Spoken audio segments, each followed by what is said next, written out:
Ta-da! Welcome back to Tradeify Crypto, another live stream. Welcome to Tuesday Technical with me. I'm gonna break down a lot of thing in market. Happy to have you guys here. Hello, Glenn. I see some regular viewers, unbiased trader, and then who? What do you? Oh, I can't read your name, but welcome. The maybe Yannick, Yannick, Yannick C 5043. Welcome back to the stream. So let's see what we have on the market. Let's go to the charts and see what's happening in the crypto market. So, okay, so currently we are on my hello Glenn, good morning, good afternoon, good evening, good night, whatever time zone you are in. And make sure to hit the like button. Let me see how many subscribers we have. Okay, it's very difficult to watch on the phone, but it's fine.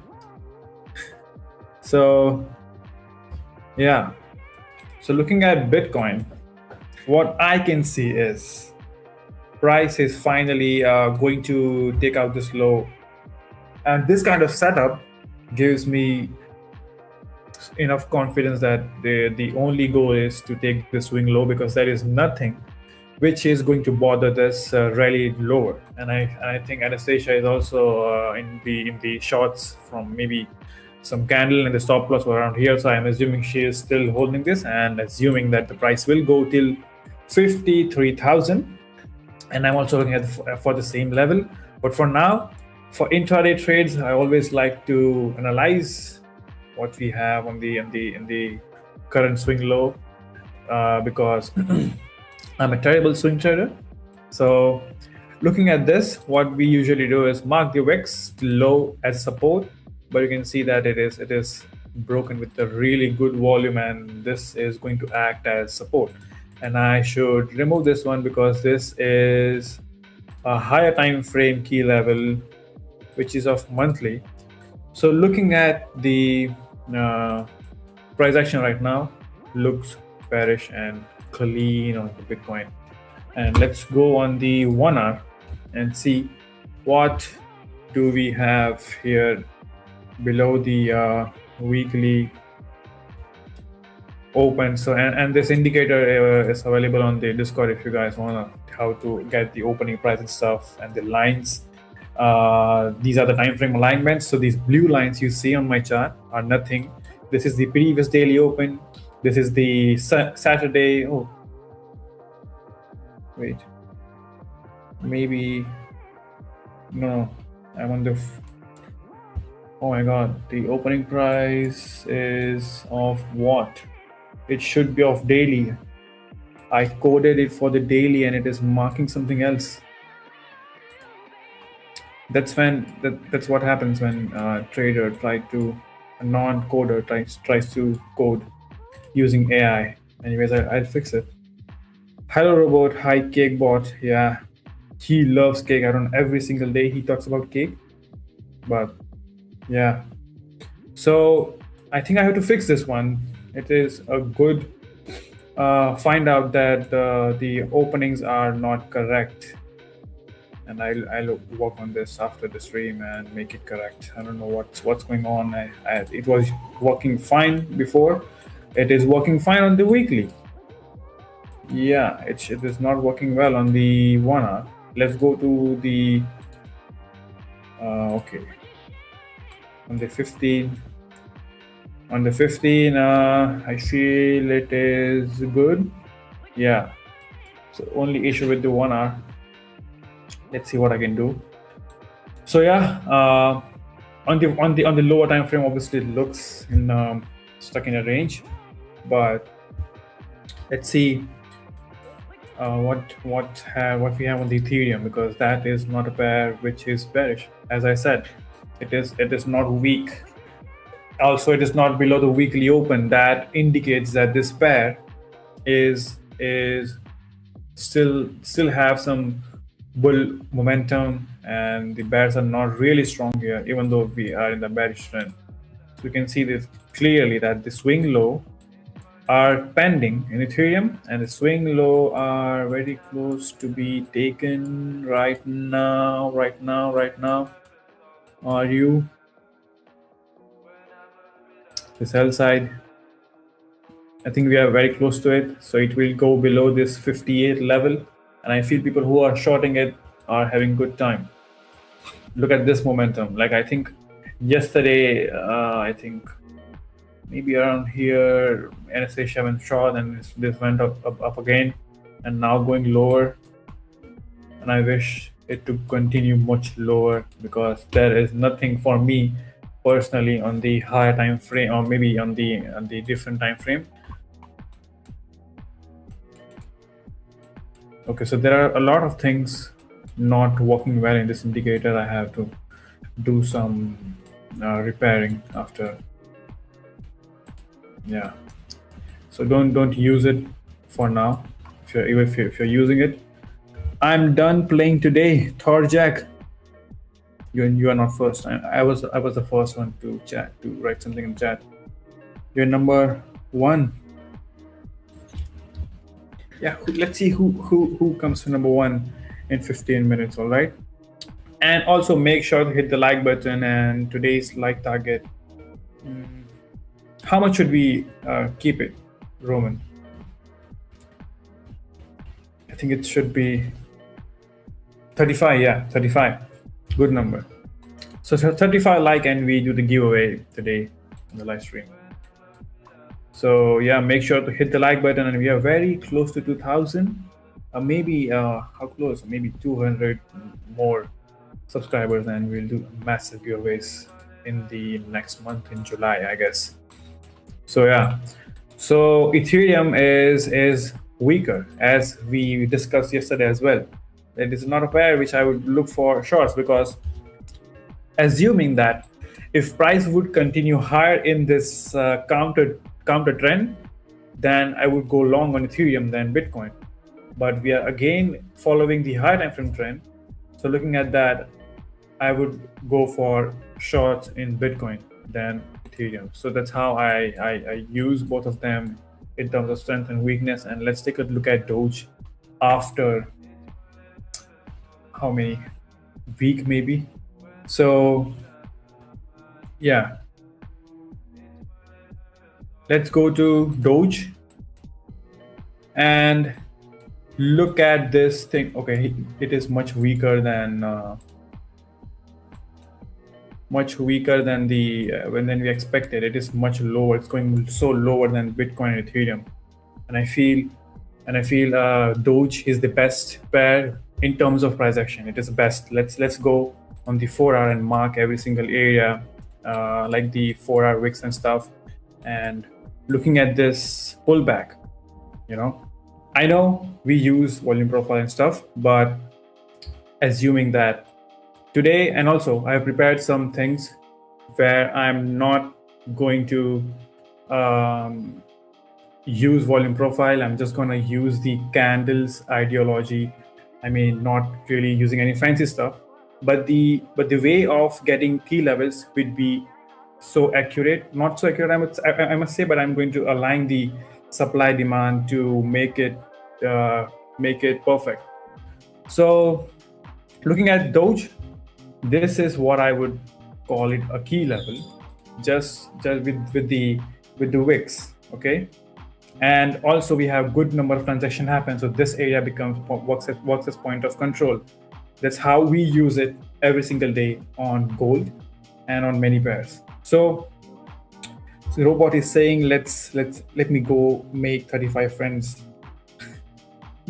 Yeah, you can, and I feel you should just share the links with your friends and family, and they can like the stream.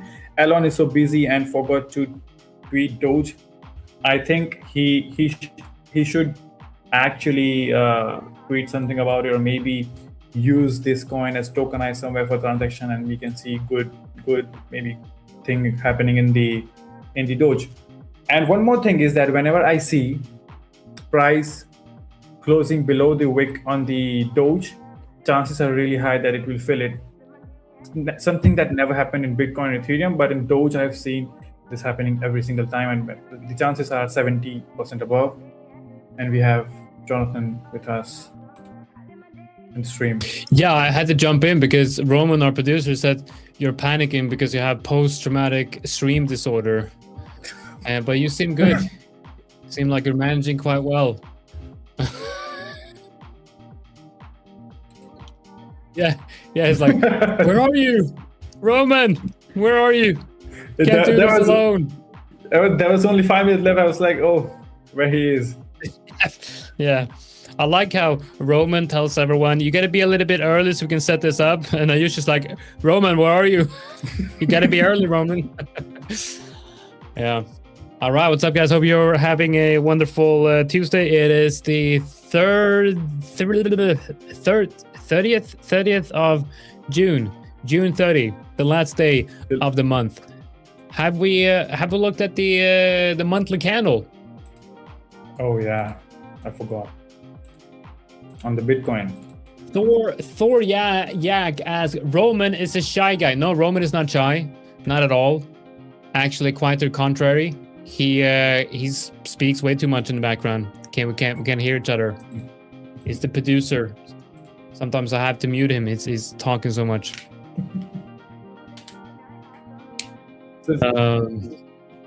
My screen share.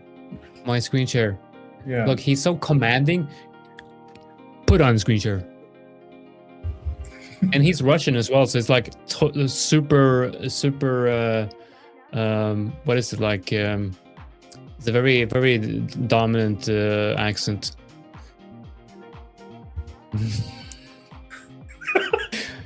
No. I'm not good.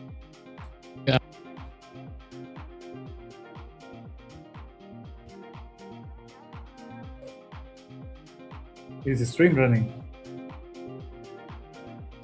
I was lagging quite a bit. Oh my what the hell's going on?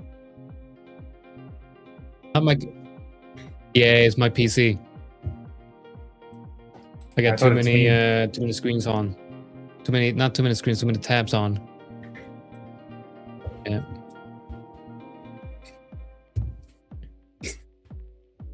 Yep.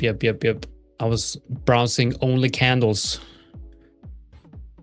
Too many tabs up.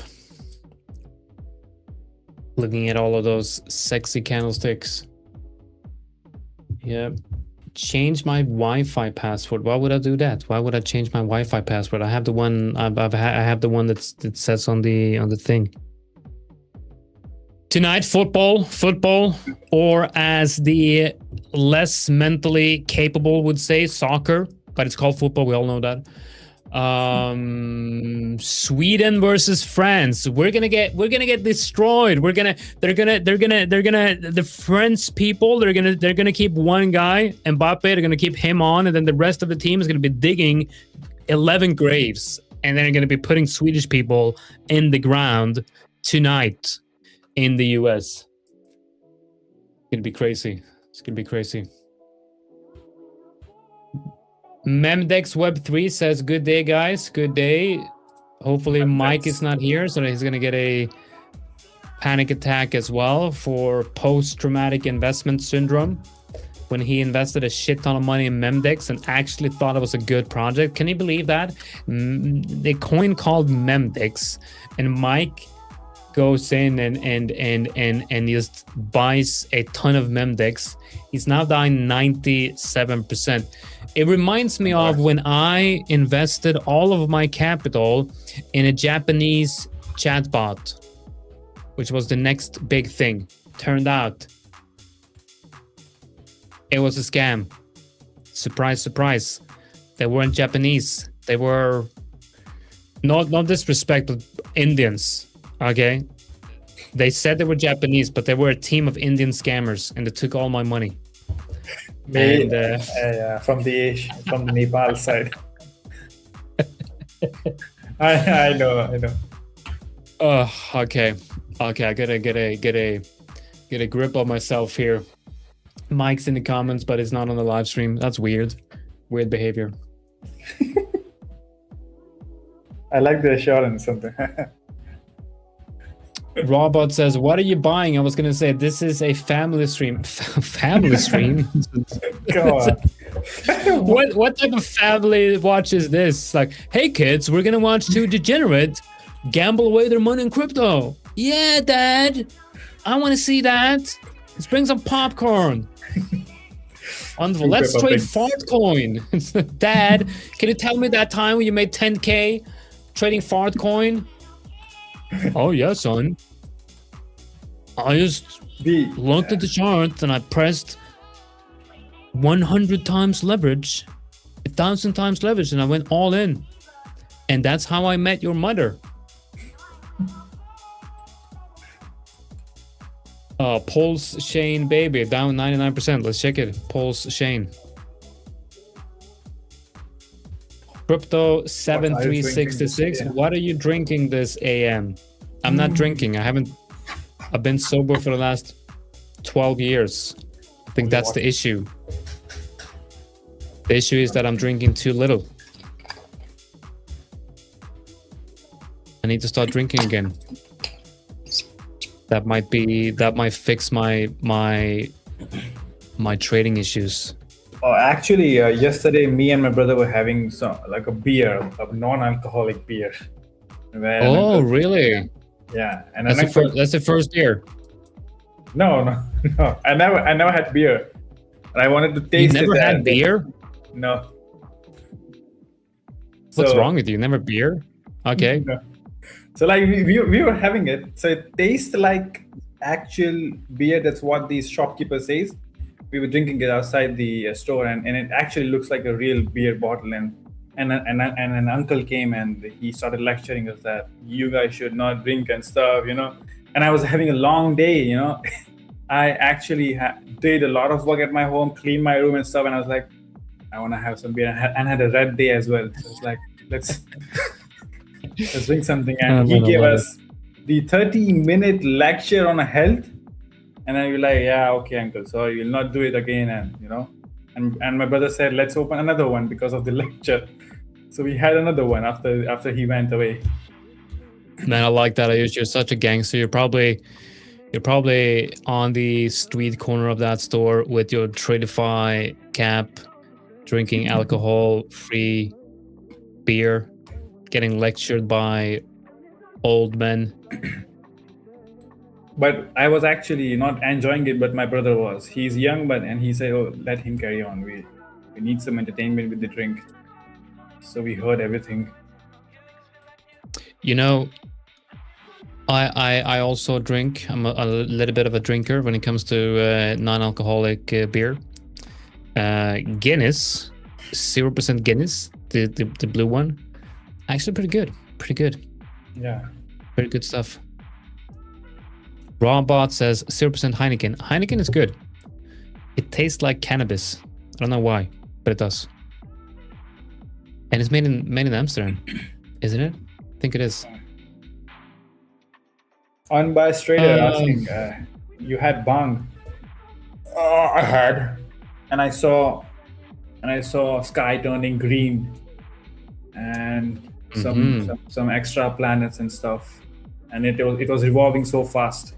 I had this experience, and the bang is actually. Oh, I had to Google that. I'm like, what? Wait a minute, guys. Wait a minute. That's an Indian. There's more of like a medicine, but if you take in excessive amount, it acts like an addictive substance, or maybe helps you to slow down your brain, and everything slows down, stuff like that. Yeah, it's gonna slow down your brain for sure.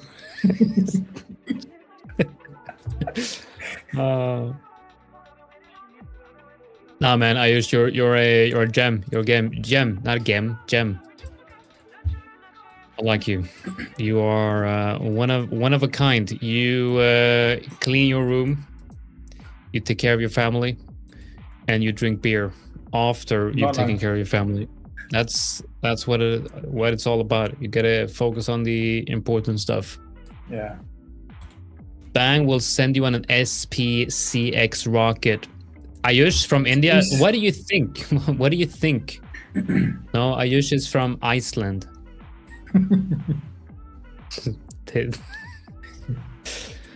I'm from Thailand. Crypto. Crypto Well, it market. could have been Thailand though. All right, guys, what are we watching today? I feel like this is turning into everything else but a live stream about trading. Let me see if I can bring everything up in here. Thailand is nice though. I like Thailand. I used to travel to Thailand a lot before I got kids. Crazy place, beautiful place. Right, let's see if we can get the live stream chat up here. Man, I got some people working on building a deck on the, as you guys know, and they're mostly just looking at it. Every time I look outside, they're just looking at the deck. They're not building it. It's just looking at it. And I'm like, this is, you know, it's gonna cost me money. You know, I'm paying for that. Yeah, they're good. They're good guys. I like them, but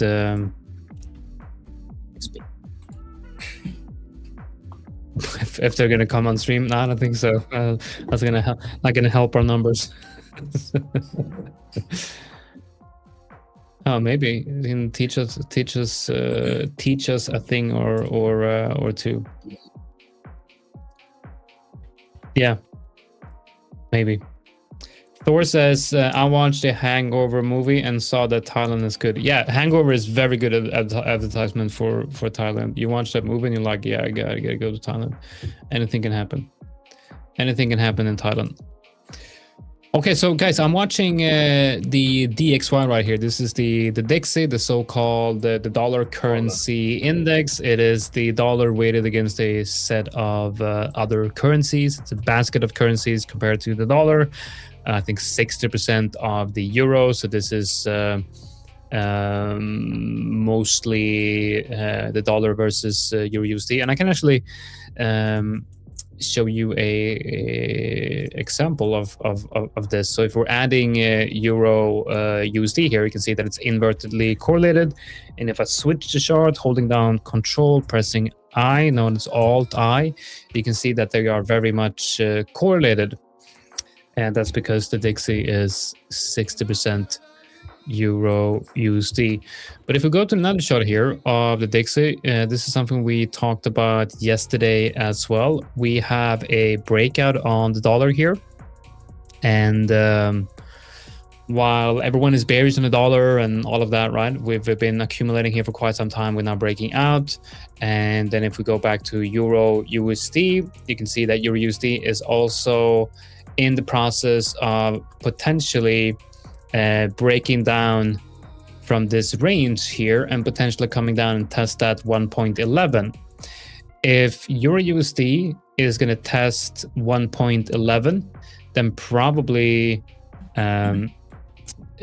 dollar might test like 104, 105, and that would only really happen in a severe risk-off environment, which would most likely cause stock indices to drop and other risk assets like Bitcoin. And I believe at that point we're going to get a prolonged, or not prolonged, we're already in the bear market, but we're going to get a big drop, a bigger drop to the downside. And I think we're going to get that next leg to the downside on Bitcoin. So if we look at the current bear market, we had one down leg, two down leg, three, and I think that's when it's going to get extended.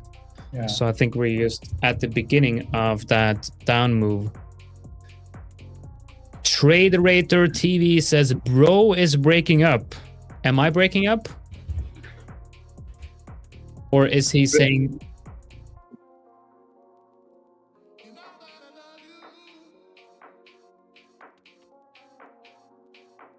Okay, maybe he's saying Bitcoin is breaking out. I don't know. Oh, it's breaking down. Wow. Okay, we got some selling pressure here on Bitcoin. Let's see. We got U.S. Treasury Secretary Bessent had an interview with Fox News. Did he say something that might be bearish? Let's look at the stock indices. The Nasdaq, no major moves. We got the S&P 500.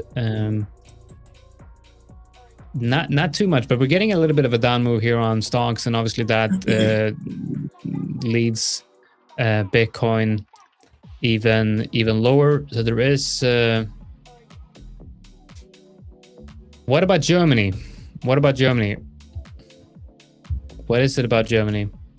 Germany got they lost that match against. I can't remember what team it was, but they're out of the World Cup. That's pretty insane. You know, Germany has always been one of those teams where you would expect them to go a little bit further, and now they're out. Yeah, they lost to Paraguay. And man, Morocco played beautifully. They played so well. It's gonna be cool to follow them. Paraguay, I don't believe Paraguay is like the top team, but Germany definitely is. So that was an upset.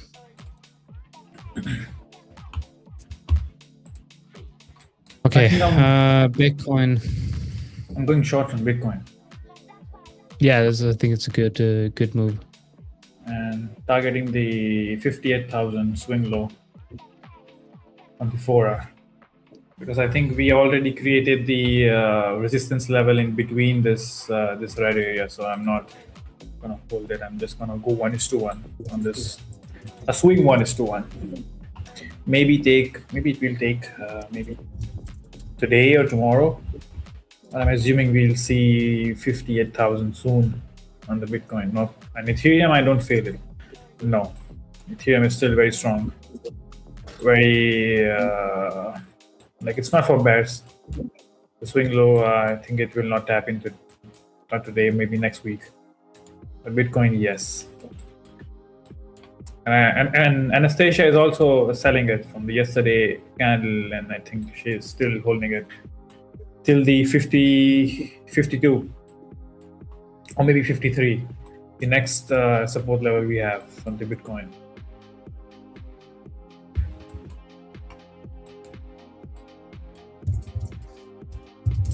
And let's go take a look at PAXG. PAXG on the 4-hour, finally showing a bear candle. This chart looks a little bit, with gaps and stuff. Let's go to the XAU. And there's a lot of things going on wrong with the indicator I created with Claude. I have to do a lot of changes. 1-hour opening is not accurate. Now, yeah, it is working good on the gold. I don't know what's wrong with the Bitcoin. I'll see it later. But you look at this reaction we are getting from this LVN or edge of the high volume node on the gold closing lower. I feel if gold manages to close below this value area low, I can see it again going lower.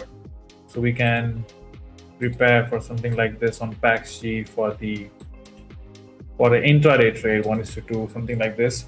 But it's really important to close below the daily open and the edge of the high volume node in order to continue lower, because you have really less volume. I feel we'll see aggressive trades coming in, and this might act as the point of control or maybe something as a magnet. But we have to look at the multi-wave to get an accurate area for the as a magnet for sellers, area where they feel more comfortable.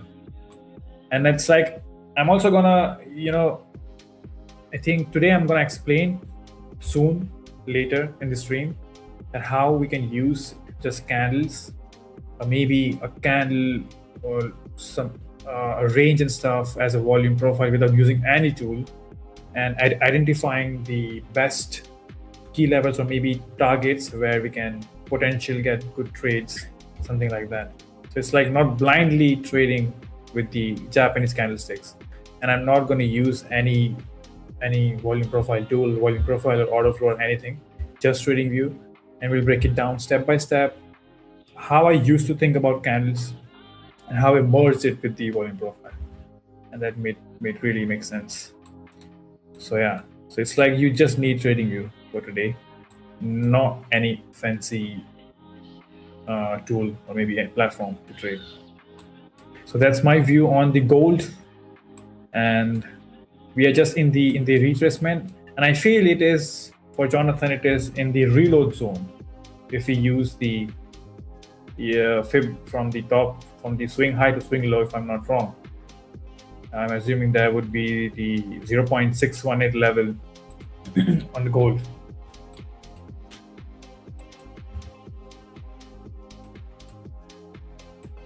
And I'm selling the Bitcoin. Let me mark the position, my position tool with the, and it looks really weird on the high time frame. Let me show you it. It looks something like this. Going shorts from here, stop loss at this opening price, and take profit at this level. If I see good volume coming in, I will take profit. But this is my current trade. This is something that's how I trade basically on the futures as well. It's 1:1 on the high time frame, and putting stop above this resistance only because price closed below this body you can see here. So this, if we get a pullback, this might act as something which I always use in every single trade as something which keeps my stop loss safe. So let's see what happens. This is my trade currently in, and the volume. I look at the volume at the swing low. If I see aggressive sellers coming in, I'll trail it to the 57,200, and might take it to 1:1.5 on this trade. Let's see what happens.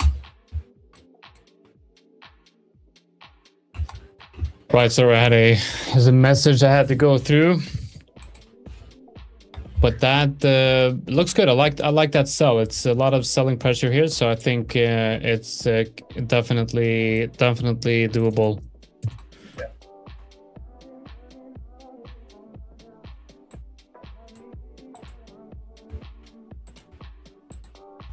Doge was more clean than anything. It is the best, weakest current pair to trade in. It is like breaking lower the swing low as well. And the best the trade I could have taken, I should have put an alert here. Look at this wicks, and tap, and again break lower with this candle. This indicates that sellers are very aggressive and the support level has broken.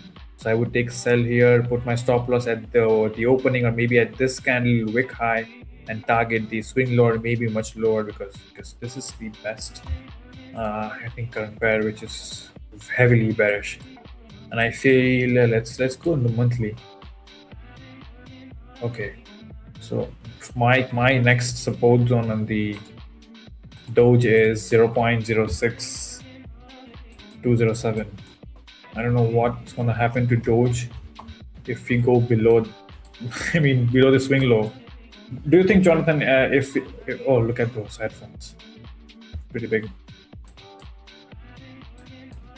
So if we see, price lower than the swing low, what's the future for Doge then? I don't think so. It will ever recover from here, or maybe need some hype to call it back above the highs. Yeah. So what would be the target then for that short? I can't remember. Did you say like the lows here at 58? 0.62. And I feel like if we make a new lower low, then I don't know if Doge would be able to recover back in the zone, or maybe die. Maybe become a dying project in future. Because there is, no talks on the internet about Doge and no news anywhere in any platform. It is just a coin going lower. And I feel it is the easiest trading coin which anyone could trade. I had a really good time trading it when it was in a uptrend, in this market. And I'm actually gonna break down this how and why Doge is actually a pair which does not even require you to have a very fancy or expensive tool to trade with. It just candles and then the support and resistance. That's all. Wait for closing and wait for target the new swing high and low. Yep. All right. Okay, Bitcoin is dying. Finally. Are you holding anything in a swing trade? No, I've sold. I'm spot short, obviously, so I'm net short on Bitcoin. I'm not exposed to Bitcoin to the upside at all. My swing short, I've closed. I don't really see any. I don't see any good risk to reward here. Like, if I want to go short here, it feels like I'm shorting close to a support, right? Mm-hmm. So I'm not really sure. It's a very good idea. Okay.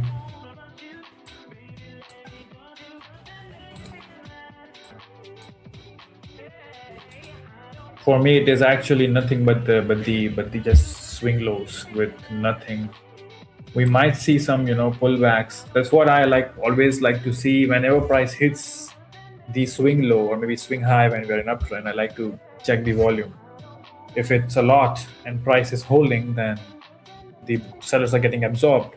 But if there is a lot of volume at the swing low, at the left swing low left, the price continues lower, it means there is a follow through, and there are no buyers at this passive buyers at this price level. So I'll wait.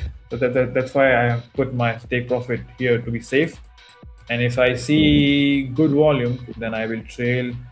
Let's go on monthly and find at the next key level. But for me, as Jonathan said, to check the monthly time frame, because this is today is the last day of June, and a very volatile. It is volatile month for the crypto market. June printed the best monthly candle on the monthly time frame, and we are tapping this support level. But we did previously, but we are revisiting it again. I feel.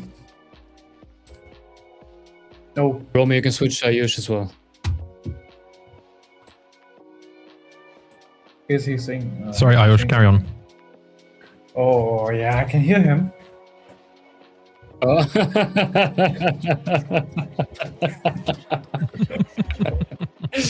Oh, I can hear him. Hallelujah. I'm gonna have some bang tonight and an alcohol-free beer. I saw it earlier when Jonathan joined. I was like, I've got to be part of this. I can't miss out on this. I need to see some of this post-stream traumatic disorder. Oh my god, that's fun. Sorry, Ayush. So the glitch is gone finally. Well, we don't know because I'm joining from a work laptop now. So I got a work laptop delivered yesterday, which I'm planning to take it to the UK next week. So this is kind of my trial run to see if the camera and everything else works as I would want it and need it to. So I thought, is that the big laptop? It's 16 inches, 17. 16-inch Dell, yeah. Dell, yeah, nice. Yeah, I know you love Dell. Yeah, so I'm either going to take that or I'll take my own 14-inch Asus instead. So we'll see. Yeah. So maybe tomorrow I'll join with the Asus if that's if I'm going to London or not. At the moment, as Jonathan knows, and Ayush actually knows as well, and Roman, it's a bit of a hospital ward in my house right now. So yeah. When were you planning on leaving? Thursday evening. So in basically 48 hours. Well, you're gonna be good. I mean, that stuff doesn't last more than more than a day. My son's had it since Saturday. Oh wow, okay. Yeah. Really? So Saturday. And he started vomiting today. My wife has started today, and me and my daughter haven't had anything yet. Oh wow, you have a. Oh my god. Yeah. So you're going on an airplane. Yes, exactly. Well, with a 4-year-old. Shit's gonna hit the fan. With a Or shit's 4-year-old, gonna hit the Rolls-Royce engine. the 4-year-old and a 6-year-old. So yeah, I think I might be rebooking the flights. So I would probably look into that myself. Yeah. Otherwise, you would have to order a private bathroom on that flight. Yeah, exactly. So oh my god. Yeah, a little bit doomed, I think, is the way to describe it.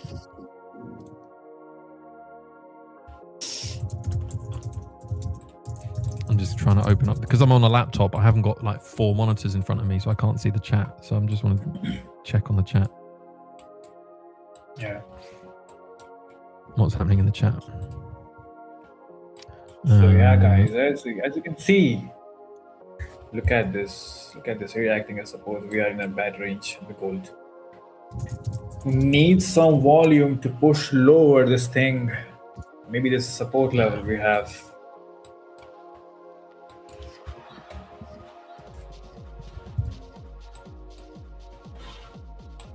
Hazy Sunlight says, I applied what Jonathan and Ayush told me yesterday. I didn't close in fear and ended up in good profit after 8 days of consistent loss.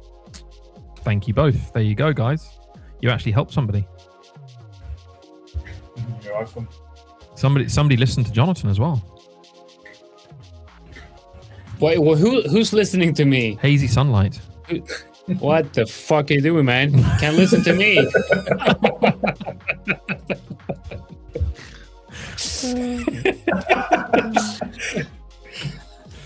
Oh man, I'm not in a live stream. I mean, my content when when I actually have a script and I structure things, and when my brain isn't just spitting random stuff out, you can let that's good. But on the live stream, yeah. Oh man. Bro is here asking what's my username in the Tradeify Discord, please, because I didn't find you. Why do you want? Wait, it's Ayush. It's Ayush. I mean, your using. Yeah, I mean, are you in the new? I mean, the new Tradeify Discord where we merge future and crypto together, or even the? It should be because we don't have the old one left. Oh, okay. So it should be in the what do new you mean? one. Old one is read only now. Oh, okay. Ayush, don't tell me you didn't migrate to the new one. No, I did. I'm chatting there. Of course, like Ayush is the king of Discord. Yeah, but I'm just wondering if Ayush is still trying to chat in the one that's been read only. He has admin privilege probably, so he's the only one who can write. He's just in there.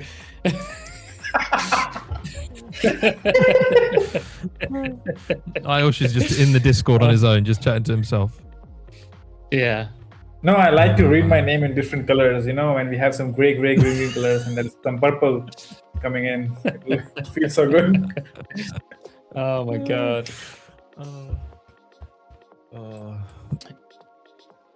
You're becoming a little bit of a star, Ayush. People like you. People like you. They like your videos. Yeah. Oh, Hazy Sunlight is asking who came up with the idea of the fart code. Fart code. Hazy Sunlight. Who I've got to be honest. That was me and Alex in cahoots yesterday. Right. Okay. Yeah. We were like, we've got to do this. We saw that somebody Jonathan had told us that he'd seen about one of our traders making 10k and then another 10k on Fartcoin. We were like, we've got to do something with this. So actually, it's much more than 10k. It was like 20k in total, wasn't it, or something? It was more than that. It's a lot of money. We have a short out soon, where we meet the man. Well, we don't meet the man, but we meet the fart of the man. We made a lot of money.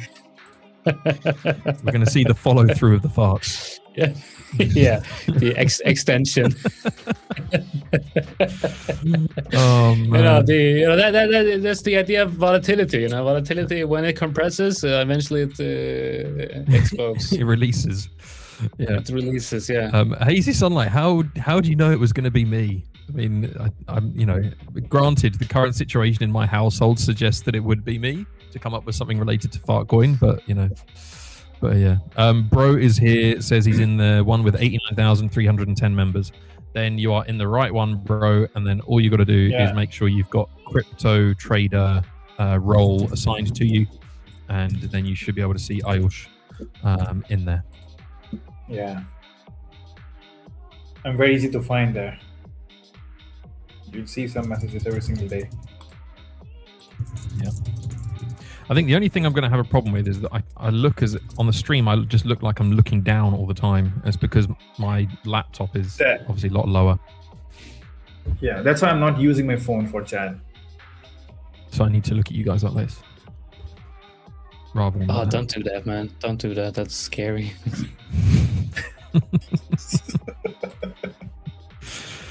Oh, man. I needed this laugh. Thank you, boys. I really needed this laugh. Oh, dear. Yeah, I don't know what I need. I feel like I was out on a run today. I needed that. What is wrong with you? I really needed that. That was nice. Okay. You say so. I feel like I don't know what, like, sometimes I feel like I'm doing better work if I'm working less. Like, I can be if I do less work, I do better work. No, but honestly, I feel like the days, and I'm sure, you guys, some of you can probably relate. I mean, you hope they can. working on so many different things, and like some days you have like a 10 to 12 hour workday, right? When it's just there's a lot of stuff you have to get done. You're behind in a few things, and there's just all of these things you need to get done, and you're working from morning till, and then you work a few hours late night as well. And it feels like you have a few of those days, and you kind of like get stressed. You know what I mean? Like, and you're not very effective. Yeah. So today, I just told myself, you know what? I'm gonna go on a run for an hour, and then I'll get back, and I'll just power through all of these things. And I probably did more work in 3-4 hours than I usually do in the whole 6-7 hours in a day. Awesome. Well, there you go. There's the productivity hack from Jonathan, guys. Go run. Yeah, don't stop working. Go just to run. I think we are gonna fall down to my original level that I had yonks ago, that I marked out on this fib. I think we're going down to 57. Just looking at Bitcoin at the guys. Yeah, that's what. Anyone in the comment section, anyone who feels like they want to join the live stream, let me know. I'm looking at you, Glenn. I'm thinking you might actually be someone who might want to be joining here. So if anyone in the chat here feels like, hi, I can join. Like, these guys are super boring. They don't know what they're doing. They can't trade. I'm so much better than them. Happy to have you guys on, and it would be awesome. Hazy Sunlight says, I saw one whole crypto Tradeify stream in which you were there, so that's how I thought you could be the potential candidate for coming up with Altcoin. I'm glad I made such an impression on you, Hazy. Oh dear. Glenn, do you know what? That's what they say about me. So I wouldn't worry about it. What do they say about you? That I have a face for radio. So I thought you have like, you got a fourth face. Yeah. Yeah. I so know. They say if I can do it, anyone can do it, my friend. So yeah, we would love to have you on it. Guys, remember as well that tomorrow, because we've migrated to the new Discord, tomorrow we have also got a dedicated crypto session on the main Tradeify Discord now. So tomorrow at 10 a.m. Eastern Standard Time, me, Alex, Jonathan, you're going to be there, aren't you? Did I sign up for it? Then yeah, I guess I'll be there. Jonathan's going to be there. Oh my god. Yeah, I'll be there, of course. Yeah. So yeah, if you guys haven't seen that already, make sure you join us for that. There should be an announcement in the Discord if there hasn't been already. So yeah, come join us for that. We want to make sure that all these thousands and thousands of futures guys, that they know that there's a little gang of crypto bros that come into it makes money trading Fartcoin and makes discount codes with the word fart. Exactly. We're over to the serious side of Tradeify Discord. Tradeify. True professionals. So yeah, come join us for that tomorrow. And the code is going to work for only 24 hours, I guess, or maybe 48. The code expires tonight at midnight Eastern Standard Time. Okay. So midnight tonight is when the Fartcoin code ends. So we've had a discount running all month on 40% or 35% depending on what type of account. But the Fartcoin account is to give you 95% profits add-on for free. So normally to get 95% profit split instead of 80%, you have to pay as an extra add-on. This code gives you that entirely for free. So go use that code before midnight tonight, and you will get the 95% profit split add-on entirely for free. So yeah, Glenn's saying, everyone make sure Tradeify Live in Discord is selected in your channel options, as mine and some others wasn't. Ooh, Glenn, do me a favor. Does Sani know about that? If she doesn't, make sure she does, because it might be something on our side that we can update or change. So yeah, I think you have to select your preferences when joining the server somehow, and I think we just need to remove that and make it available for everyone. Yeah, make it as a default. So yeah, because sometimes whatever. She does know. Whatever. Okay, cool. All right. Okie dokie. All right, guys, I've got to jump onto another call, and I've got to now somehow swap back into my PC again, and then I've got to go and collect my daughter from school. So it's been a pleasure. Always nice having a little bit of a giggle with you boys. And why would you do that? What's that? That's your exit. Oh right. Oh okay. All right. Roman, you can just remove me now then. Bye. Cheers, guys. There we go. I think the call he mentioned is actually some call that I'm supposed to be in as well. So we'll see if I need to go as well. Probably do. Okay. Man, Bitcoin looks nasty. Look at the monthly. This is one of the worst monthly candle in probably the history of Bitcoin. I mean, if it closes like this, it really does look like June of 2022.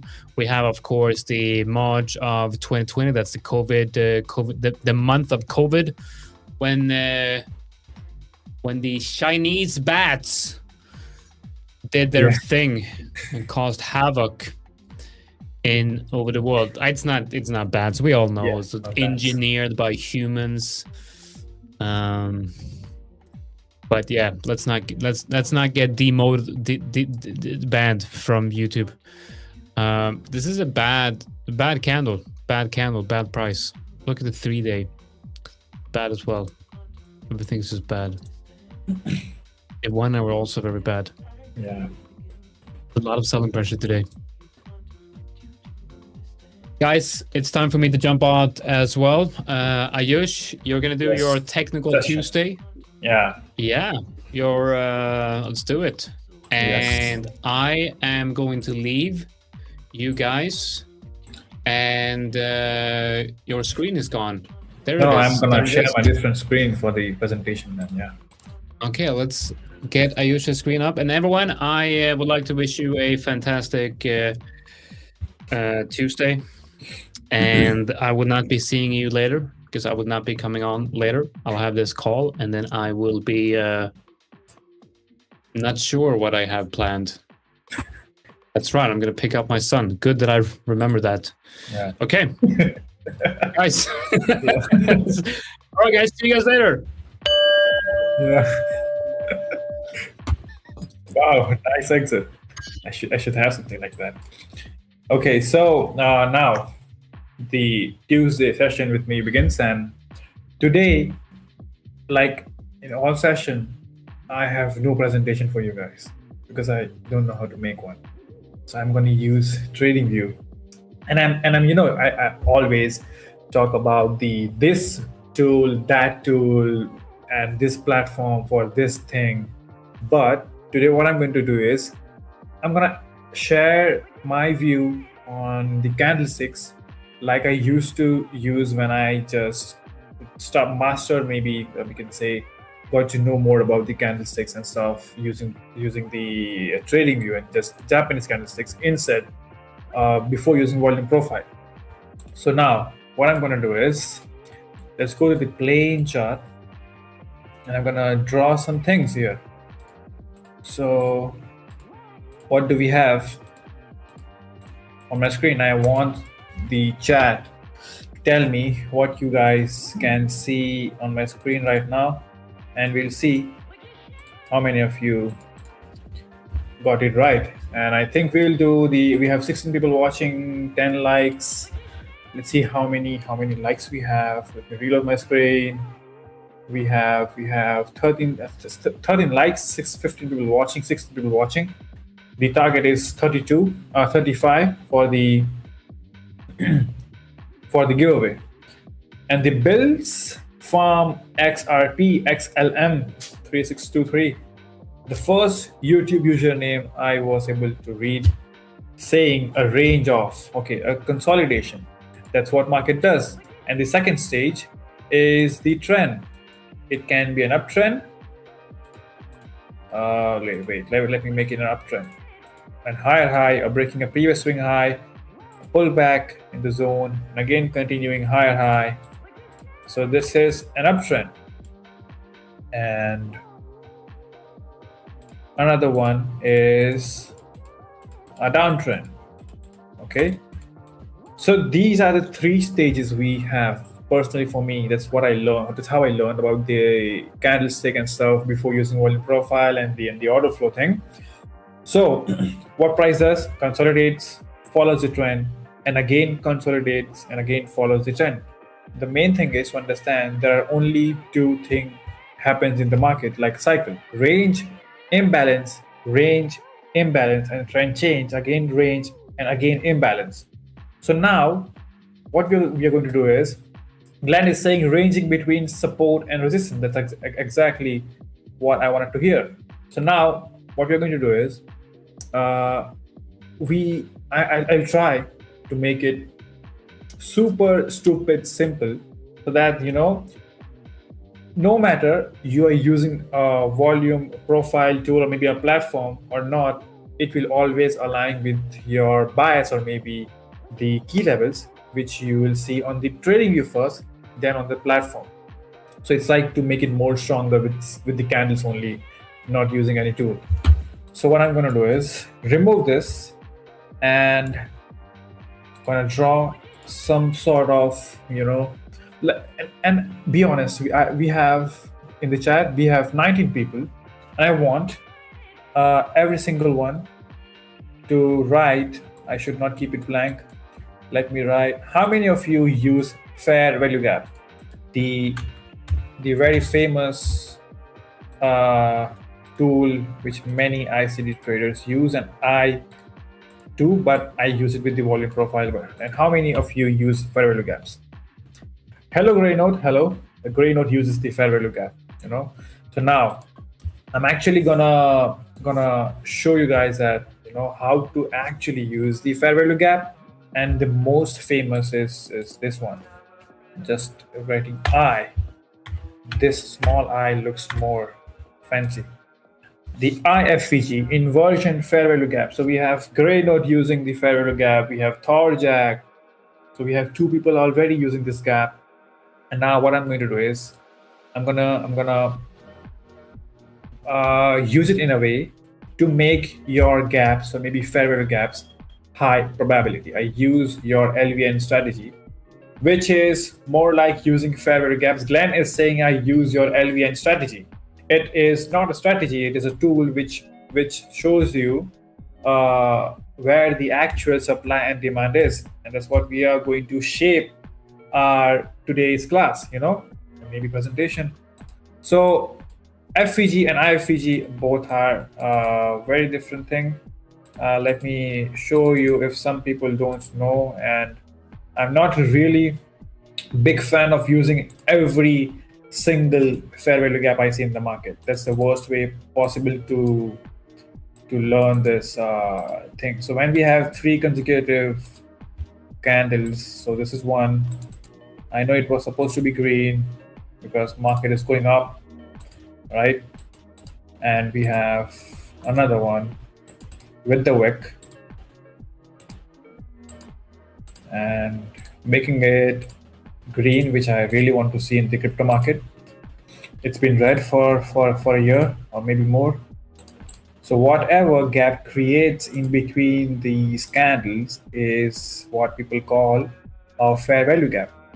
And people assume that the price, this area, is going to act as a key level for them. And many traders plan their trades. Oh, no. If it's green, then we are going to use it for bulls. So many traders plan trades from these key levels, and putting stop loss anywhere. I'm just using it for example. I'm not teaching you guys anything using the gaps that's where I put stop loss, nothing like that. Just explaining how people use the gaps. Mainly, someone new while you say, okay, some people are like, I have seen people marking every single gap they see in the market and try to align it in the lower time frame and get confused, or maybe it does analysis paralysis to many ICT traders out there. So what I'm going to do is, today we are going to learn the simple range and the imbalance thing to use proper fair value gaps and IFVGs. So what we can do is, and Glenn, we are going to use that volume profile strategy, you call it strategy, but in a way which fits the which fits the knowledge of what people have with using fair value gaps, the IFVG and stuff, So to me, before using IFVG or maybe anything in the market, I realized that whenever we have range on the left side, assuming the price is at this low, I don't care whatever happened in this leg, but let's say the trend changed from here and started making higher high. Okay, I'm gonna turn this green so you guys can see that the trend changed and a new higher high formed because we broke this high and this one as well. Essential or really shared a really good key in the keyboard to use shift as for the straight line. I mean, using the trend line, maybe this tool differently. If I wanted to straight, I used to spend a lot of seconds to just make it straight, but now just clicks, shift, drag and drop, it will mark it straight. Robot is saying I use, but in a different way. I mean, it is useful only if you use it differently than what people think it is, So before learning about gaps and stuff, when I was new in market, I realized that whenever market shift the trend, or maybe catching a reversal, maybe that assuming there is a support level in here and price is going higher, chances were really high for me. And that's what I noticed in market, that price will go back where there is a range. So what I would do is wait or maybe you can say watch price hit this area and maybe use it as magnet. That's what exactly what I learned. Maybe after maybe 3 years, then I learned the volume profile. Okay, it is the same thing. That's how I used to watch the market, and it was complete. What I can say, what word it is? It is complete. The time hour I spend in the trading view, watching the price action, not trading, but understanding how to find the key level, how market works. Because understanding the trend and the range and the higher high and higher low and stuff, it's really easy. Every single trader learns this when they're just getting started. I was done with that stuff, and I was like, it is boring. It's the double top and the double bottom is not really working near every single key zone. So what I did is I started just watching the trend and the range and where the market is running towards. So what I saw always is price, the range acts as a magnet. So what I'm going to do is use this feature. And yeah, so this is what I found out about. Wait, let me place it perfectly. So yeah, so that's what I started thinking, using the range in my trading, where I like to use it for my trades.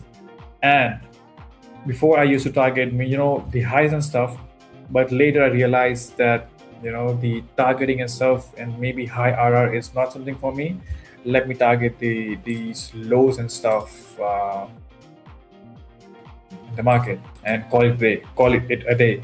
So that's how I was able to get some payouts in the forex market, trading Euro USD and GBP USD. That's what I used to trade on the 1 hour, and it worked really well in the beginning, because I use it's the crypto stream, but I use GBP and EU same as I use Ethereum and Bitcoin here in stream. Nothing changed, because that at that time I also learned about the strength and weakness in market, using the higher high and higher low and the divergence and something like that, using the correlation between two different pairs.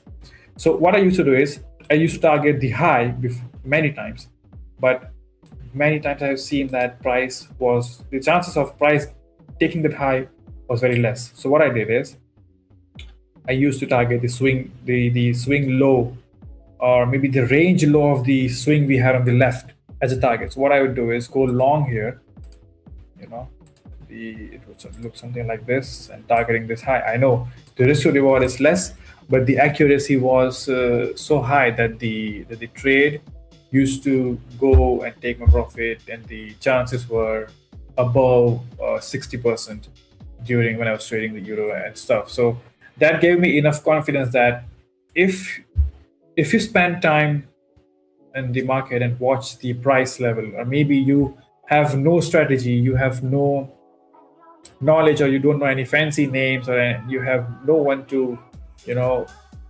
teach you that's how market works, and it works out, and then you get a feeling that okay, if you spend time and you analyze every single move happening in the market and note down that what price did near the range, what price did, and how this zone started acting as support, it really clicks, and it gets a lot easier for you to implant new tools in your trading system to make it work. And that's how I started using the volume profile.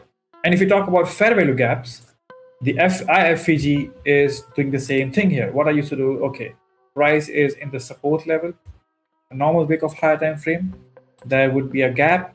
So I'm going to name this as a gap as IFVG, and use this IFVG as my reversal confirmation, and I would target the range swing low as a take profit for the higher win rate, or maybe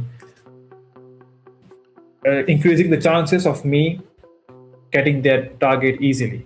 So it's like using volume profile, but was not using it as properly, how I do it these days, and using support level where I used to now I take it from the low edge of the high volume node or low volume node, and the IFVG as a low volume node getting inverted.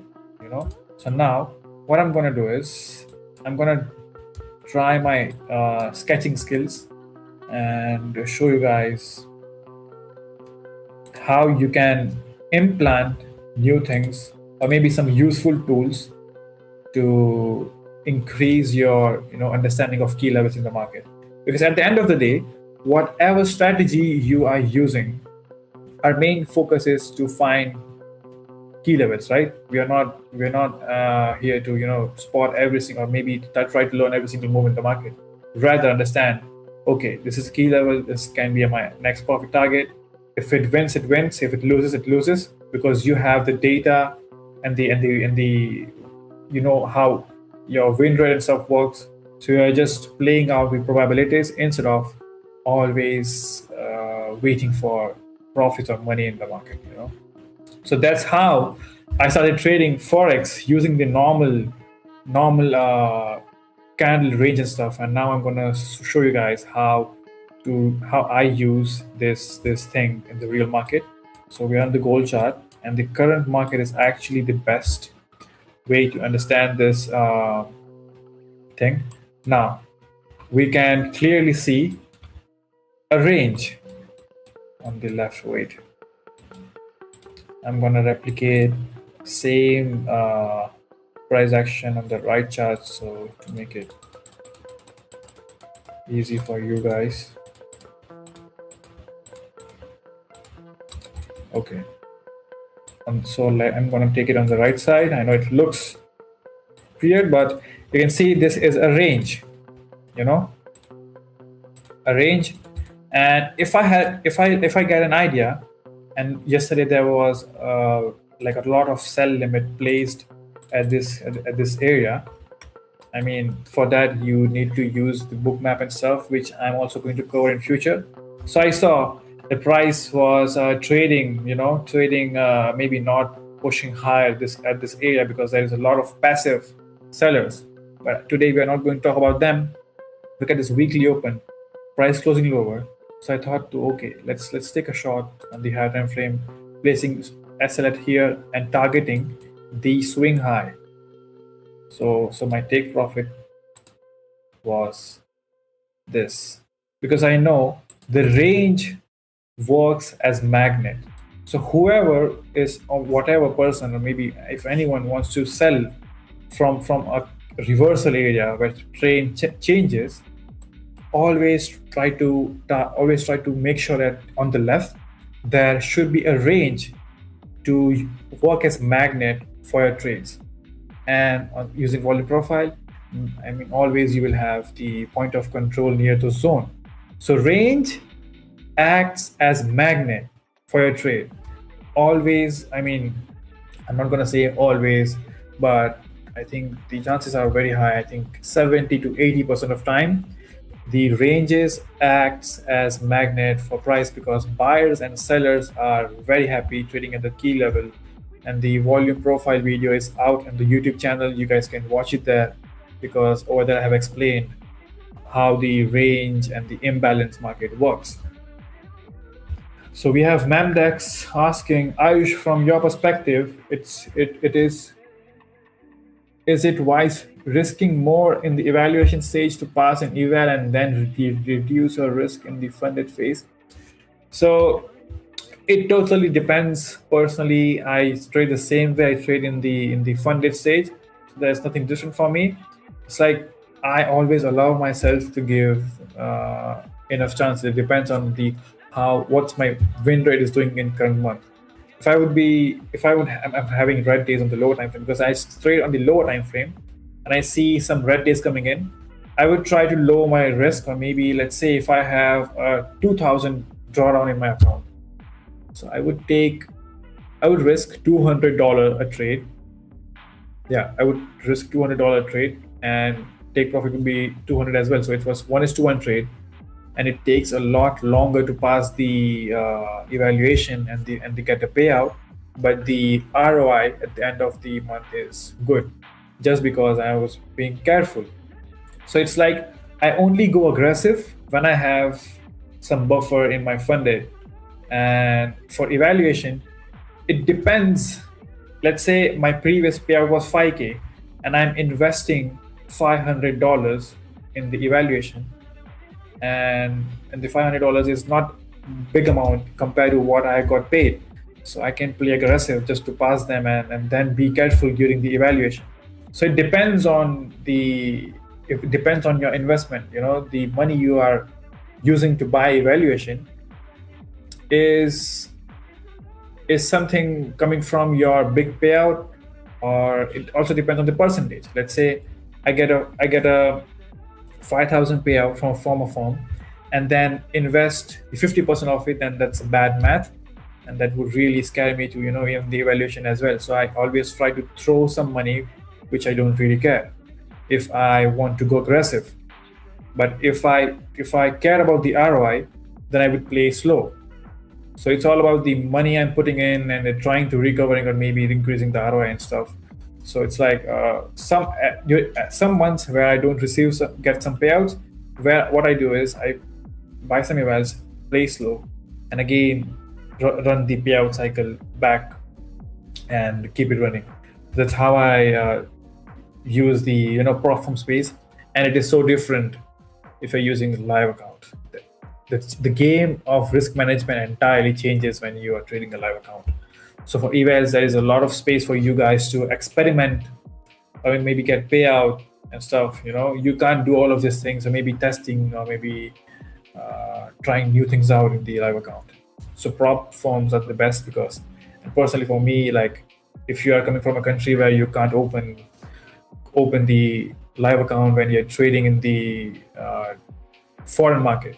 In here, they call it a foreign market. So that's, we can't trade it because they want us to trade the Indian market, but there was not enough volume, and the time is also very limited. That's why I'm not trading it.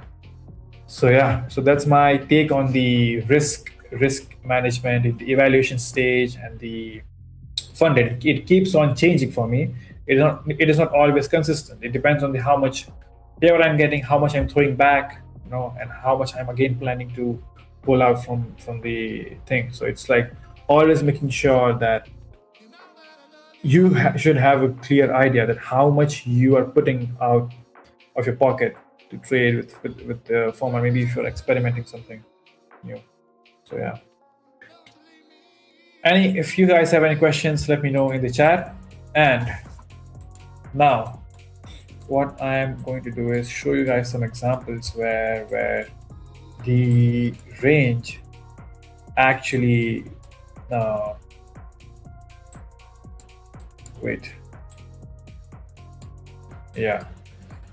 I think this is not the best example, but I'll try to make it good. So you guys can see that there is a range on the left, which is this one, a small range. I'm not gonna say there was a good range, but a small range, and there is another. So we had accumulation, manipulation, and distribution. So I will make sure to book my profits near the nearest range I have in the market. That's what I used to think before using volume profile. Because you guys know, if you will have the high volume at this price level, if I'll use it, let me use it till this candle. And yeah, I know it looks horrible, but let me see where we use it till this candle only. I don't know why it is showing the entire range. Oh, because I selected from here, but it should not go below this candle. Anyway, that's TradingView. So you guys can see that price that I'm using now, volume profile and stuff. You can see if I remove this and just tell you guys that, okay, from one range to another. So it's like when we have range, you should target another range which was on the left.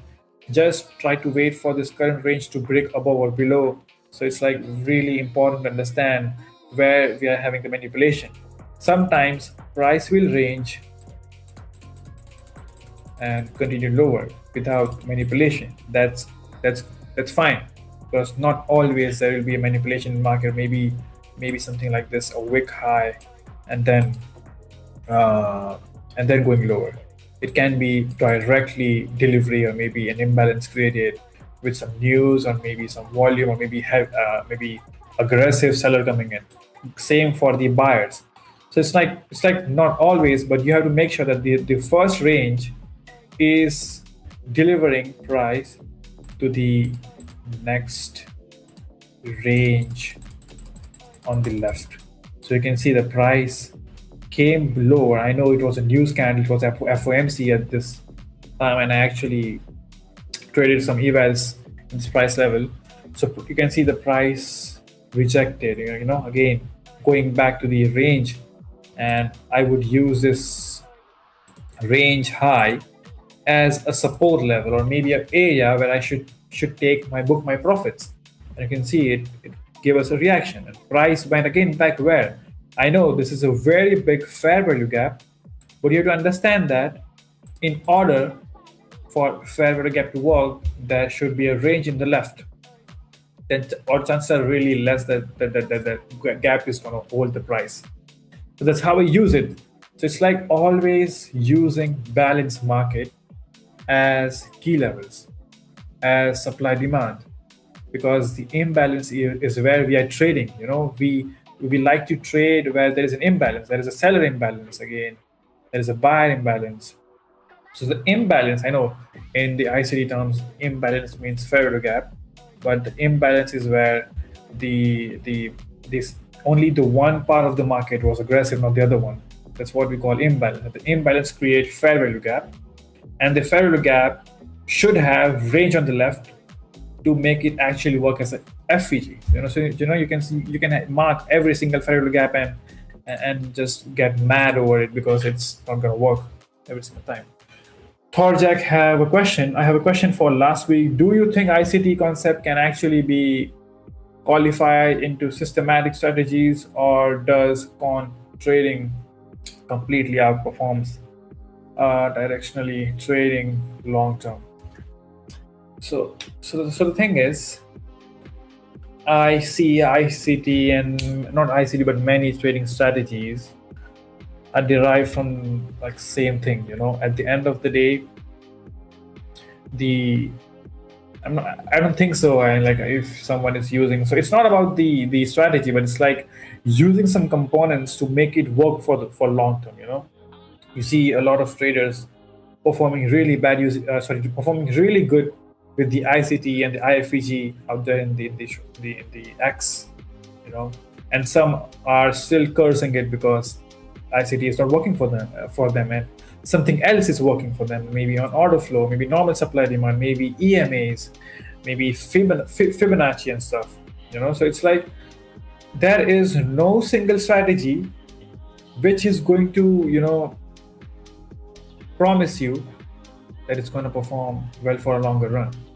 It's you who is responsible, maybe who has to code in, maybe spend enough time to make it work for the longer run.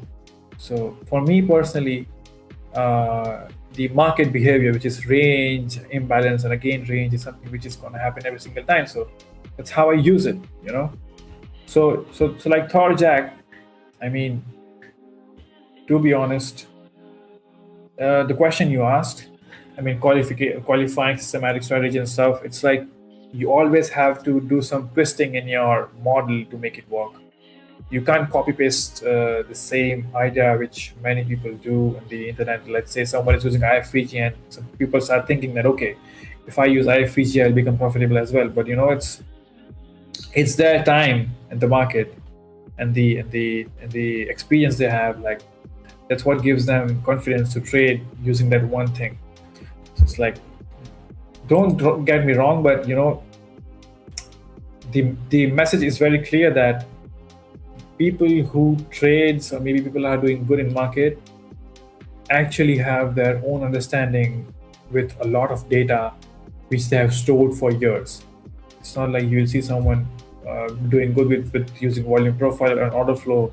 It will work for you as well. You have to make it work for you to spend enough time in market and get failed 1,000 times, 2,000 times, and 10,000 times, and then use that data to win once and keep it consistent. So it's like you have to lose enough to understand every single hunt in the market we have. There will be months where your strategy will not work. You might start doubting it. But to be honest, if you have that, if you came out of that fear that even if I'm having losing streaks, I'll come back again in the market and things get normal. That's when you understand that strategy and stuff is not that important, but your performance and your data and your way of understanding every single move in the market makes you a trader than anything else. So yeah, that's my take on the ICT and stuff. No hate. I know there's thing going on in the social media that many people hate ICT person. I mean, they write things, and it's like, what I do is, there are two groups in the market.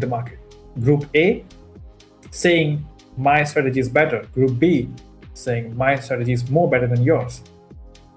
That what ruins a new trader trying to find a strategy, because the third person gets confused. Okay, person A is saying that mine is better, and person B is saying mine is better, and the third one is watching them. Okay, I'm confused. Whoever is going to win this argument, I'm going to use their strategy. But that's not how it works. So simply what you have to do is ignore both of them and spend your time on TradingView instead of focusing on that bullshit on the internet. What they do to get some views, views farming, using some strategy and the names of some people. So it's better to just put your head down and watch what's happening in the market instead of entertaining yourself with some clowns in the market calling their strategies better. But to be honest, for me, it's more like that person's mindset is more better than the other one. That's why he's winning, not the strategy. So yeah, that's how that's what my take is on the strategy and stuff. Because there's a guy, maybe I forgot his name. His interview is available on the YouTube. I would surely share it with you guys. Like, he made some 2 million or maybe 3 million in a day in a trade, and an intraday trade. And when he explained his strategy, that what he looks in the market was really simple. I was shocked. And okay, I was not shocked, but I was like, how easily he explained that what he uses in the market, instead of glorifying or maybe making it as a suspense. It's like, even though if I throw out, even though if a person is throwing out every single thing he uses in market, and you think that you finally found that sauce you needed to trade, it is not going to help you. There is nothing like that. It's like, I think before calling yourself a trader, treat yourself as an athlete. It's like, if you treat yourself like a shit and not really focusing on your behavior, not focusing on your performance, and not journaling anything, just looking around and finding strategies, that's never going to help you in the market. And you will keep on searching things, and there is no end. You will be in the circle, going around and coming back to the same level. So yeah, okay, that was enough talk on the strategy and stuff. But coming back to the gold, now what I'm going to do is, I'm going to apply the volume profile and use the fair value gap in order to align them, so you guys can understand that the FVG are nothing but low volume node where less amount of transaction got traded. So there are two kind of FVGs I trade, like two fair value gaps which you can use with volume profile.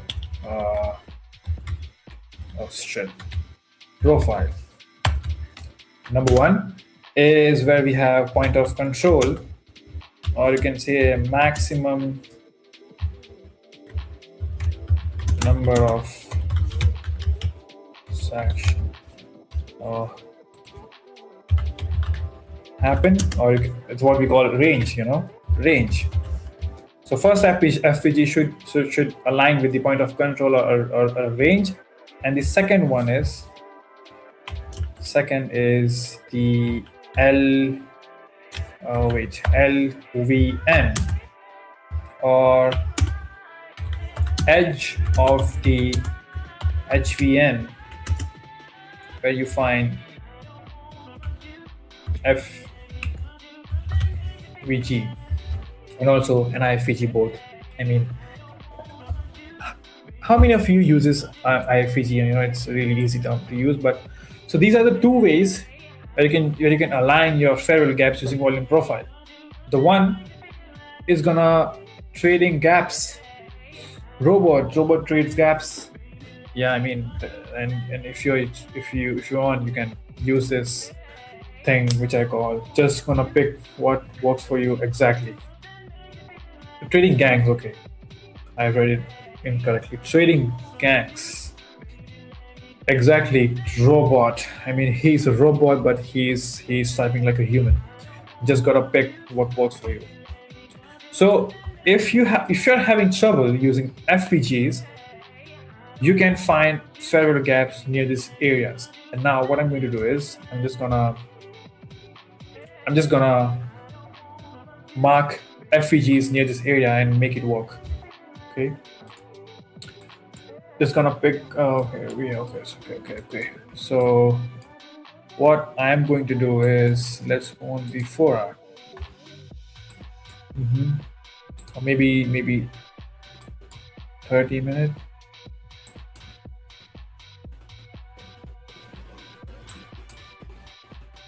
Let's do the bar replay thing.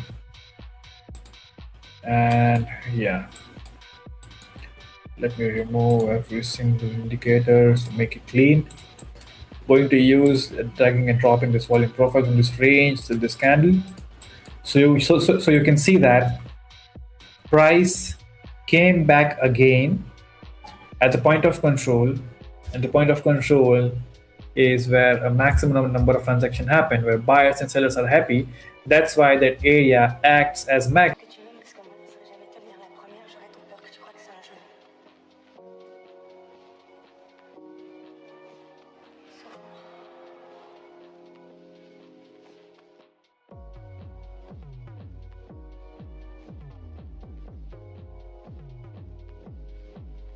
Where'd he go? I'm gonna come back. Yeah. Okay. Things are back running. Okay. So yeah. So now back to the topic. Yeah, a bit of lag, and yeah. Okay. So as we discussed that, we find gaps really works well where we have the point of control and the LVN. So what I'm going to do is we have this sell-off, and to make it clear, when we creates a fair value gap, let me remove this one as well. So you can see that there is a big sell-off, and you expect that there would be another lower low forming, and now you are going to guess, okay, let's go on the lower time frame and let's see, do we have some fair value gaps or not? So we have an FVG at this price level, and another one is here, this, and let's see how many we can get, how many gaps we get on this. Okay, this is very slow. So we created another one. This one got inverted, that's what you guys call, and many people call, is IFVG. Now you have to understand that if you want to take a counter trade, you are someone who is a good reversal trader using IFVGs and using ICD concepts. It is always good to understand that if you are targeting, you should target a range, and that's what we have on the left, as I explained before. So this FVG got created because price closed above this gap, and now what? You need an area to put a take profit. What I would do is I would target this low of the range.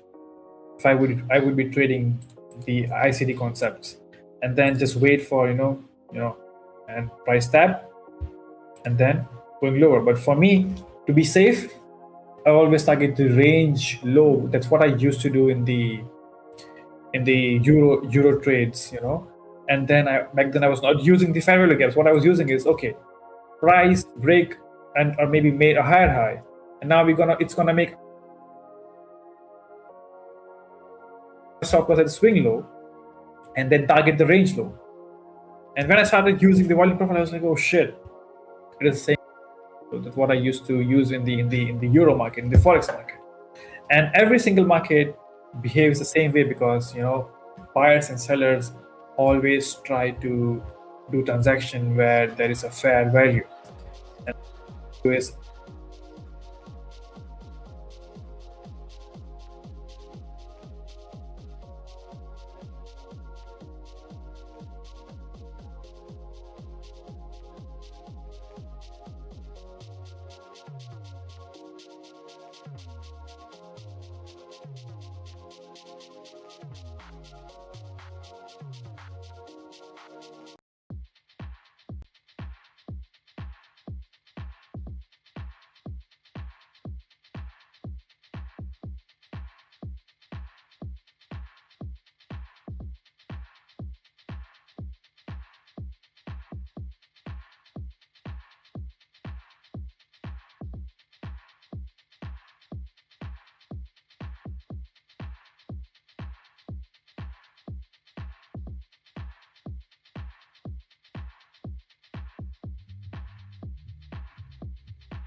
All right.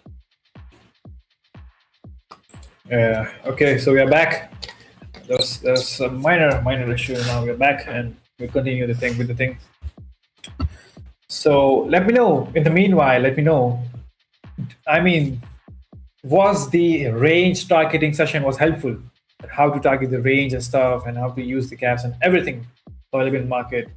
And you can trade with the what we call a normal market structure. You can trade with the gaps. You can trade with the volume profile. The only thing is just to understand that what's repeating in the market. Because to be consistent, you have to create a model which repeats. So yeah, let me know in the chat.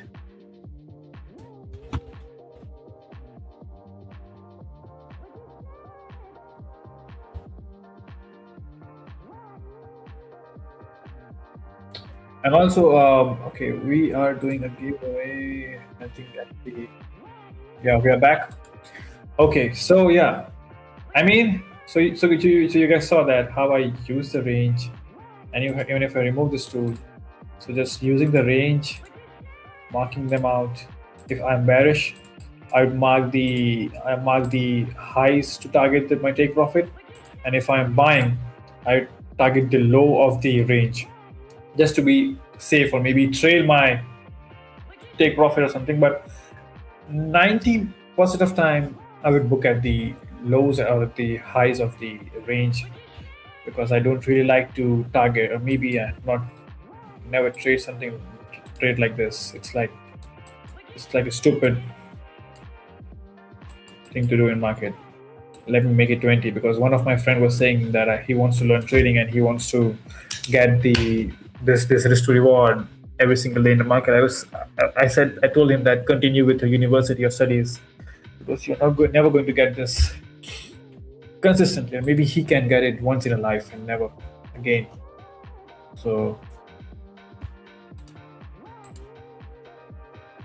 thank you so much, Glenn. I really appreciate it. And there will be more changes in the upcoming streams in the Tradeify crypto, because I have planned some things. But the thing is, I'm trying to take it slow, not bombarding you guys with every single thing in the market. Just making sure that you get enough confidence that you don't need something special to trade in market. You just need you to trade in market. So after that, now I'm going to go on there is no gap, that there is. You can see this FVG. Okay, let me mark it, this gap. Everything is of same color. Let me change it so you guys can actually apply defaults. Yeah, this gap. So many people would treat this gap as a key level. I would use this Wix was support turning into resistance as key level. So there are many ways to trade from. It's only depends on how you use it, how well it's working for you, instead of just guessing, or maybe trying every single thing you learn from the internet and trying to brainwash yourself that okay, you need a holy grail to trade. But no, there is no holy grail. The only holy grail is peace. That's what you get when you get enough information or spend enough time on trading. Let me remove all of this. It's really confusing. So we are using this range and FVG. As I said, if you see price coming back again, you can see it on the high time frame. It's more cleaner. The price took support at this range high, and which acts as magnet, and going above back in the range where they had balanced price. So buyers push price higher, and again now we can plan another trade. But there should be some understanding of the strength in market. So whenever you see price slowing down at the point of control and at a fair value gap, okay, so we have FVG on the 1 hour. This is a big FVG, and this one is the 4 hour FVG. That's what creates headache in many ICD traders, I've seen that many gaps, which one to use. For me personally, just looking at the candle volume, or maybe when you see price going up and the wicks start forming, so there is an indication that bulls are getting weaker. Maybe even there is good bull volume, there are sellers in this area. That's why there are many wicks forming. So now you should prepare yourself to look for the downside, because what you can see here is price formed a lower low with a heavy volume, and the next continuation can be this swing low. So using this key as a support or maybe target, that's what I do. Maybe let me check my oh shit, it was close to take my profit. I don't know what's happening. I was explaining. Was there any? Oh, it's 9:30. Oh, come on. What should I do? Put it to let me put it to break even then. Yes, I'm waiting, but now I'm safe. Yeah, it was very close. Oh my god, look at this. It's 9:30. It's 9:30. Yeah, whatever happens, happens. So Going back to the question, if you go back to the charts, please. okay, yeah. And if you delete the stop loss, so that means your account will be like killed. Yeah, if this is my stop loss, and currently I put this on the break even, so I'm safe now. I'll make nothing. Cool. Even if price hits it takes me out, or if I remove it, then I'm in trouble. It's just a gamble for me, because imagine a spike comes in and a volatile candle can wipe out my entire account. So that's why it's important to use stop loss. So never delete the stop loss. I'm just putting it on break even because it was very close to my take profit, and does not make sense for me to hold it till it stops me out. Okay, so was your mic on? I mean, when you asked the question. Yeah. Okay. Do you not take partials? I mean, it depends. It depends on the trade. I never take partials. Because have you seen me trading? I trade 1:1. What partial you want me to take? So it's like if I risk $100 to get $100. That's how I trade. So for me, taking partial does not really make sense. If I would be taking 1:2 and 3, something like that, then I would take some partials at 1:2 and something like that at 1:2. So it depends on your risk to reward. For me, it's totally on the. It's raining. Sorry, it is distracting, but I love rain. Anyway, it's heavily raining. Oh my god, I can't help myself to look out of the window. So I've learned to use.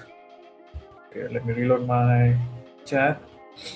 I've learned to use stop loss, Roman. Yeah, good for you, Glenn. We have 17 likes. Good.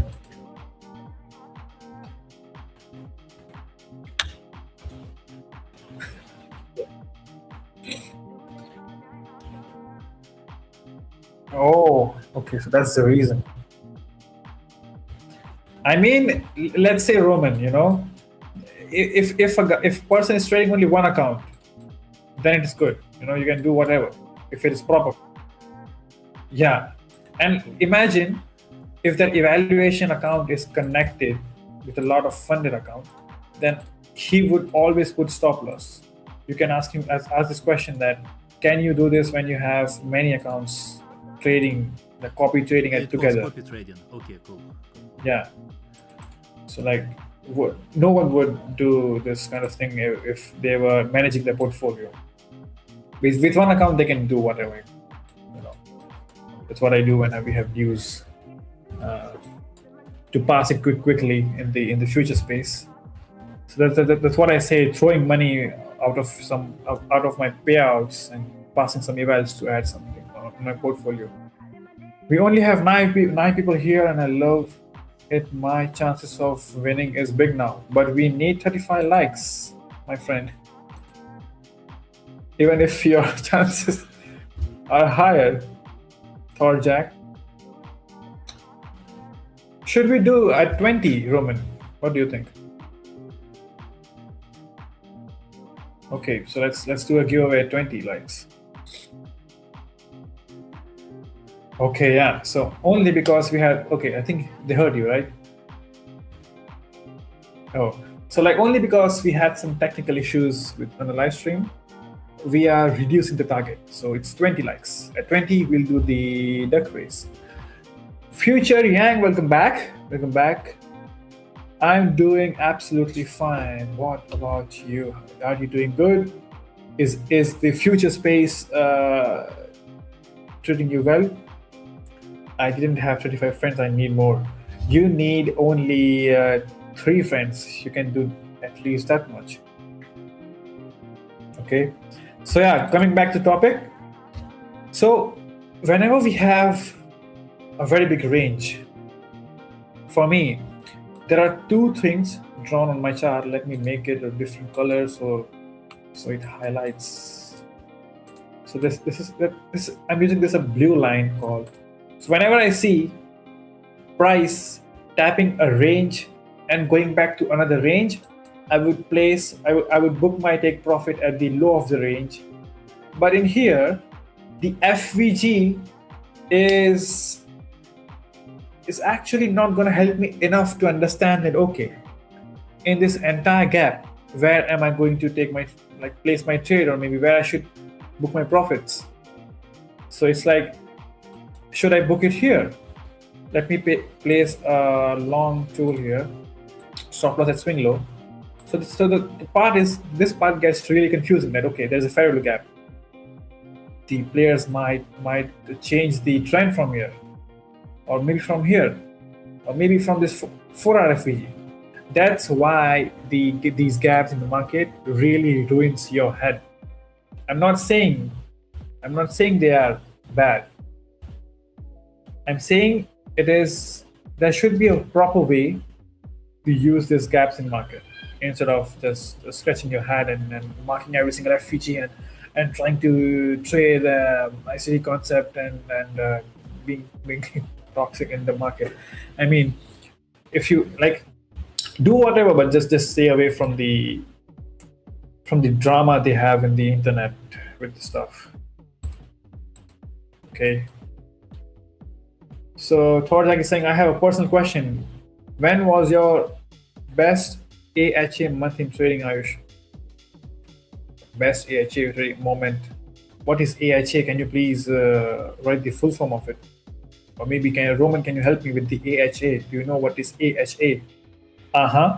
It is aha moment? Or is it? Oh, I was expecting some big words. Okay.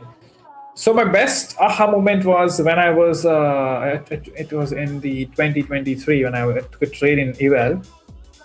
I was actually short. And I'm coming to the movement.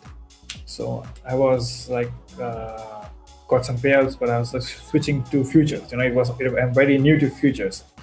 And what I did is I took a trade with the firm and placed an order. And I was waiting for price. I'm waiting myself to put the stop loss and take profit, which usually people do in 5 minutes, or maybe not 5 minutes, maybe in some seconds, But that day, I clicked the button. After a few seconds, after maybe 2-3 seconds, I saw a candle going into my direction, and I passed that eval in I think it was less than a minute. It was 30 seconds. It was in 30 seconds I cleared my eval, and I was totally confused at what's happening. And I was very new to futures. I was switching from CFD to futures, and there was no spread and stuff. In CFD we have big spreads and thing, the manipulative VIX with the broker and these some ass CFD firms. I'm sorry I'm using this word, but there was some some really stupid CFD firms who never paid. But when I just switched from futures and I saw, okay, zoop, candle passing my account, it was the best thing, and I blew it after getting 2 payouts. That was a different story, but yeah, it was like, oh, a wow moment. I was like, I clicked a button and I was looking at TradingView, and again went to go back to check in. There was my P&L was really heavily loaded, and I was like, okay, what's happening? Maybe a glitch. Then I went back to check in TradingView. It was okay. There was actually what I candle coming in. So maybe you can say it was a lucky day for me. I clicked my button at the right moment, and that happened. And never had or maybe I never want myself to have this kind of movement consistently, because that might ruin my mindset trading in the market, because that gives us dopamine, and dopamine is something which can ruin your years of patience, or maybe the way you're trading. So yeah, wow moment. Yeah, I was more confused than being happy at that day. During that day, I was like, oh, what's happening? Maybe I'm wrong. Maybe my platform. It was Tradeify. The trade was on Tradeify. If you trade futures, so you can see the gold is taking this support at exact level. Now, this is the best area where I can explain again another fair value gap. We have this FVG, a full big FVG, a fair value gap between this candle and many traders use the entire gap as a support level. Having a very big area in a market, big area treating as support level or resistance level is really stupid, to be honest. I was holding it back, but I feel using an entire FVG in market to trade is bullshit, because it's gonna take the entire area and there's nothing to trade then. So I would take a trade at this area, and what I'm going to do is apply the volume profile, and now I have data. As I explained in the video, edge of the HVN works as supply demand. Now I know that what part of the FVG is going to work, and here you can see edge of the HVN working as a support, and this edge of the HVN working as resistance. If it's not visible, yeah, that's how I explain in the video. And I'm going to put more layers to the understanding of key level to keep this consistent. I'm going to try futures someday. You can try Tradeify futures. Yeah, the best firm with, I think we are leading on the payout junction. You guys should check that. So okay, thank you for sharing. You're welcome, Thorjack. And yeah, so it's like using FVGs, but understanding that how much area of that FVG is going to work. As I explained, and maybe said in the previous stream, that I'm trying to create a video where I'm planning to erase the worm of the FVG in your head that is stopping you to be a good maybe trader, or maybe you can say trade taker, because I can't really understand if I let me see, if I put my chart on the left side, there is just a gap for me and nothing. There is no data for me to understand that where I should place my next trade or something like that. But now, if I have this, okay, now I know where this FVG is going to work. And I think this is an FVG and it's an BPR as well. I know all the terms because I learned it. And I think this is IFVG, if I'm not wrong. Yeah, this is an IFVG, isn't it, guys? Please help me in the chat. Isn't it an IFVG? And we are using it as support level. No hate to people who use IFVG, but for me it is confusing that where the next key level is really tough for me to understand. Okay, this is the best trade which I can explain. look at this trade. So price was maybe forming a sort of pattern, maybe a descending a triangle or something like that. I'm not good with the remembering the name of the patterns, but you can see how price went higher. Look at this good bull volume, but you can see then price was not, the buyers were not happy to go higher, coming back lower. So you have to understand that the next take profit can be the point of control where market was ranging. So it's like imbalance, and if you see weakness, where you should take your place your take profit. For me, best would be this swing low, because it aligns with this range high, something like that. So this would be my and it is a 1 hour chart. So let's say taking a trade at the opening, or maybe in the running candle, putting stop loss at this high and targeting this nearest swing low, or the range high of high of that range, which acts as magnet. That's how I use the range and stuff and thing in the market. And let's go on the lower time frame. Do we have some FVGs here? Do we, or there is, but it became an IFVG. Wait, at this level, yeah, I think it is an IFVG, because it's IFVG for bulls, but price closed lower.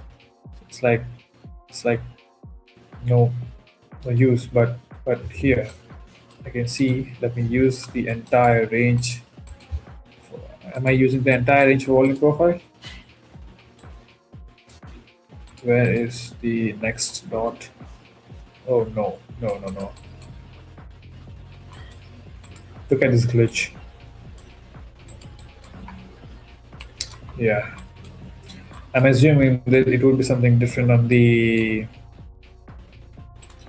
volume profile chart and stuff, but you can see this area, this LVN, or maybe this edge of the HVN or an LVN working as resistance. What else can give me confirmation in the market? This, using this edge as support, this edge of the HVN as support. And I'm going to mark this HVN so you guys can clearly see what I'm talking about. This one. And using the edge, or maybe we have low volume, using a support, you can see that we took some support.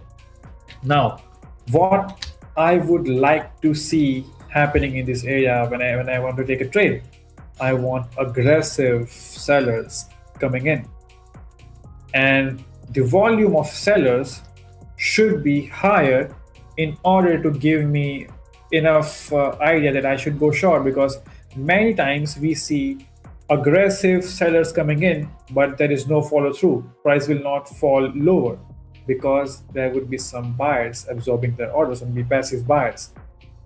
So it's really important to watch key levels and stuff, and chill. We're going to learn the volume profile and stuff in the future stream. And I forgot to take a look at the clock when I was speaking, maybe explaining this level. But yeah, that's how I would use this LVN and HVN and FVG with the volume profile to get more idea to use it in the market, and just instead of guessing to take a trading gaps. So guys, that's all for today.